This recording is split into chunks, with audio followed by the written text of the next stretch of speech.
Ang ulat panahon ng tunay na weather forecaster, Nathaniel Mangtani Cruz. At umina na nga po ang Bagyong Tisoy matapos ito maglandfall ng 4 na beses. Alamin natin ang latest sa bagyo mula sa ating tunay na weather forecaster, Mangtani.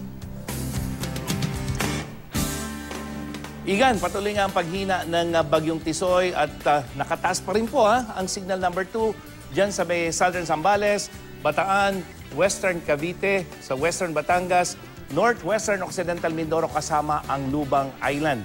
Signal number 1 naman po dito sa Metro Manila, Western Quezon, Laguna, Rizal, lalabing bahagi ng Batangas, lalabing bahagi ng Cavite, dyan sa may Northern Palawan kasama ang Calamian Group of Islands. Sa may Southwestern Bulacan, Western Pampanga, Western Tarlac, nalalabing bahagi ng Zambales, dyan sa may Oriental Mindoro at yung nalalabing bahagi ng Occidental Mindoro. Samantala mga kapuso, ibinaba na po ang signal sa iba pang lugar dito sa bansa.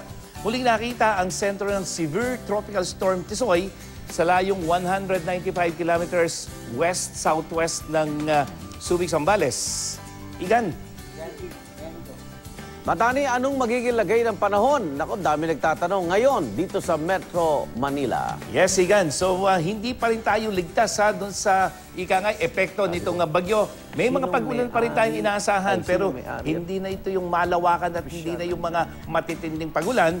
Pero asahan pa rin sa ilang bahagi ng Metro Manila, may mga pag-ulan tayo. Posibleng hanggang tanghalian, pero pagdating ng hapon hanggang sa gabi, ito po mga kapuso, talaga pong bababa na yung tsansa ng ulan at posibleng mamayang hapon, Igan, makita na natin yung haring araw pansamantala.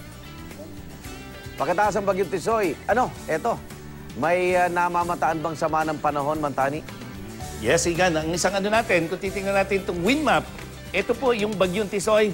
Meron na namang umiikot dito, Igan. Pero yan, nasa labas ng Philippine Area of Responsibility.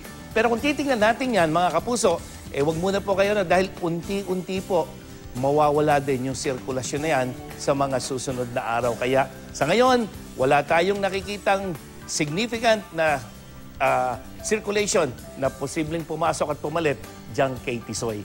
At yan ang latest mula sa GMA Weather. Ako po si Nathaniel Cruz, magplano para sigurado. I am ready. Serbisyong totoo ng GMA News.